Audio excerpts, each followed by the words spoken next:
Hey everyone, and welcome. If you're just sick and tired of being sick and tired, then you have come to the right place. Today, we're going to talk about the real clinical path to getting truly restorative sleep. We're going to look at how you can move past those temporary fixes and find lasting solutions for that fatigue that just won't quit. This is the question, isn't it?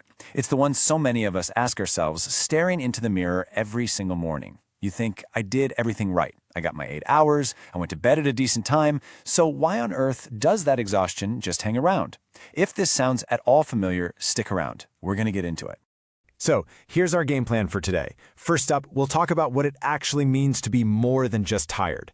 Then, we are going to put on our detective hats and uncover the root causes hiding behind the symptoms. From there, we'll walk through what a diagnosis actually looks like, demystify it a bit. After that, we'll explore solutions that go way beyond just a prescription, and finally, we'll talk about the single most important part of the entire plan, you. Okay, first things first, let's just take a moment to acknowledge what you might be feeling. That constant nagging exhaustion, it's not just in your head, and believe me, it is so much more than just being a little sleepy. Do any of these hit a little too close to home? That daytime fatigue that makes the afternoon a slog? Feeling kind of irritable for no good reason? Having trouble focusing at work? Or just dealing with that awful fuzzy brain fog? Look, these are real and they are incredibly common. But here's the thing you really need to hear. These are not just the price you pay for having a busy life. They are signals, clear as day, pointing to a much deeper issue with your sleep. So if all those feelings are just the smoke, how in the world do we find the fire? Well, this is where we have to dig a little deeper. We have to look past what you feel on the surface to figure out what's actually causing it. And this, right here, is probably the most important distinction we're going to make today, separating the symptoms from the source. Over on the left, you've got what you feel, the fatigue, the brain fog. Those are the alarm bells. But on the right, you have what could actually be causing the alarm, things like obstructive sleep apnea or restless leg syndrome, maybe even narcolepsy. A proper professional assessment is what builds the bridge between the two, making sure you're not just chasing symptoms, but actually solving the root problem. Ultimately, the entire goal of any good treatment is to restore something called your sleep architecture. I love this term. Seriously, think of it like the architectural blueprint for a good night's sleep. It's this beautiful cyclical pattern your brain is supposed to follow, moving through different stages like REM and non-REM sleep. When that blueprint gets disrupted or damaged, you can be in bed for 10 hours and still wake up feeling like you've been hit by a truck. The goal is to rebuild that foundation. Now, I know the phrase clinical evaluation can sound a little intimidating, right? But all it really is a structured, methodical way to put all the puzzle pieces together. It's about getting a complete 360-degree view of your sleep health. So let's just walk through what that path actually looks like.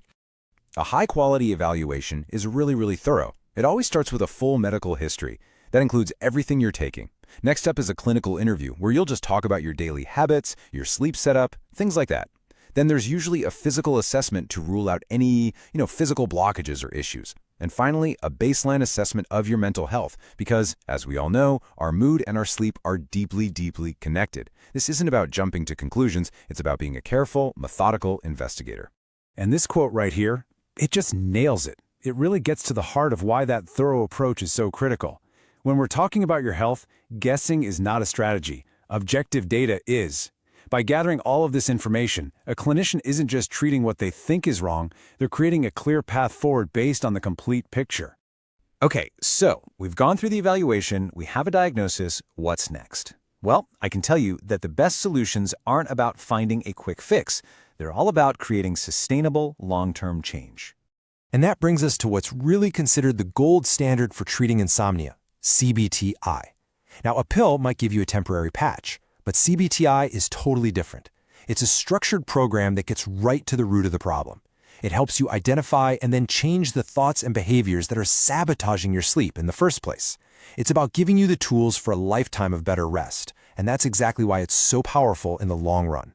It is so important to understand the difference between a really high standard practice and what's kind of become the bare minimum in the industry. On one side, you have a deep focus on objective data, on creating sustained behavioral change, and on continuous monitoring and support.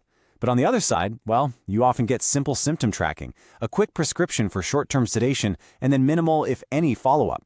And that isn't just a small difference, it's the difference between a temporary Band-Aid and a true, lasting solution. All right, so all of this brings us to the final, and I would argue the most critical piece of this entire puzzle, because effective treatment isn't a one-way street. It's a partnership, and you are the most important member of that team. And I really want this to sink in. I mean it. Your active participation, your daily observations, your commitment to the plan, that is what makes it all work. A good clinician provides the roadmap, but you are the one in the driver's seat. So how can you be the best possible partner in your own care? Simple. You become a data collector. You become your own sleep detective. Keeping a sleep diary for just 2 weeks, jotting down every bit of caffeine or supplement, making a list of all your medications, even asking a partner if they've noticed anything, like snoring or restlessness. All of this is raw data, and it is absolute gold for your clinician. It transforms your evaluation from just a conversation into a truly data-driven investigation. So there you have it.